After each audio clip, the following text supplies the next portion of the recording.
ಇಡೀ ರಾಜ್ಯವನ್ನೇ ಫ್ರಿಜ್ಜಲ್ಲಿಟ್ಟಂತಹ ಅನುಭವ ಆಗ್ತಾ ಇದೆ. ಅಷ್ಟೊಂದು ಕೋಲ್ಡ್ ವಾತಾವರಣ ಕಾಣಿಸ್ತಾ ಇದೆ. ಈಗ ನಾವು ಡೀಟೇಲ್ಸ್ ಕೊಡ್ತಿರೋದು ಕೋಲಾರ ಜಿಲ್ಲೆ ಬಗ್ಗೆ. ಕೋಲಾರ ಉರಿಯೋ ಬಿಸಿಲಿಗೆ, ಅದು ಬೆಂಕಿ ಅಂತ ಬಿಸಿಲಿಗೆ ಹೆಸರುವಾಸಿಯಾಗಿರುವಂತಹ ಜಿಲ್ಲೆ. ಇಲ್ಲೂ ಕೂಡ ಅಷ್ಟೇ ಅಕಾಲಿಕ ಮಳೆ ಆಗ್ತಾ ಇದೆ, ಕೊರಿಯೋ ಚಳಿ.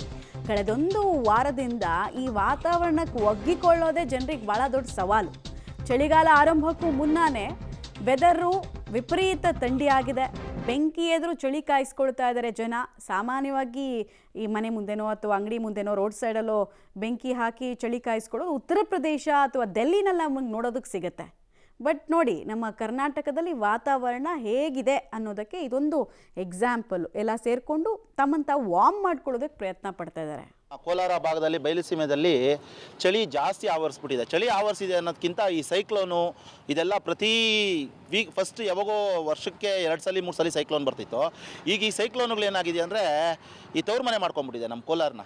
ಯಾವಾಗ ಅದಕ್ಕೆ ಸೈಕ್ಲೋನ್ ಬರ್ತಾನೆ ಇರುತ್ತೆ, ರೆಗ್ಯುಲರ್ ಆಗಿಬಿಟ್ಟಿದೆ ಇದು. ಅದರಿಂದ ಅದ್ರ ಜೊತೆಯಲ್ಲಿ ಈ ವಿಂಟರ್ ಸೀಸನಲ್ಲಿ ಈ ವಿಂಟರ್ಸ್ ಚಳಿ ಒಂದು ಈ ಹವಾಮಾನ ವೈಪರೀತ್ಯನೋ ಇಲ್ಲ ನಾವು ಮಾಡ್ತಾರೋ ಪಲ್ಯೂಟ್ಗೆ ಹಿಂಗೆ ಆಗ್ತಾ ಇದೀವಿ. ಏನು ಇವತ್ತು ವಾತಾವರಣ, ಚಳಿ ವಾತಾವರಣ ತುಂಬ ಜಮ್ಮು ಕಾಶ್ಮೀರಲ್ಲಿ ಯಾವ ಥರ ಇದೆ ಆ ಥರ ಚಳಿ ವಾತಾವರಣ ಇದೆ. ವೃದ್ಧರು, ವಯಸ್ಸಾಗಿರೋರು ಮತ್ತು ಎಲ್ಲ ವಯಸ್ಸು ಹುಡುಗರು ಕೂಡ ಚಳಿ ತುಂಬ ಇರೋದ್ರಿಂದ ಸ್ಟ್ರೋಕ್ ಆಗೋ ಚಾನ್ಸಸ್ ಇರುತ್ತೆ.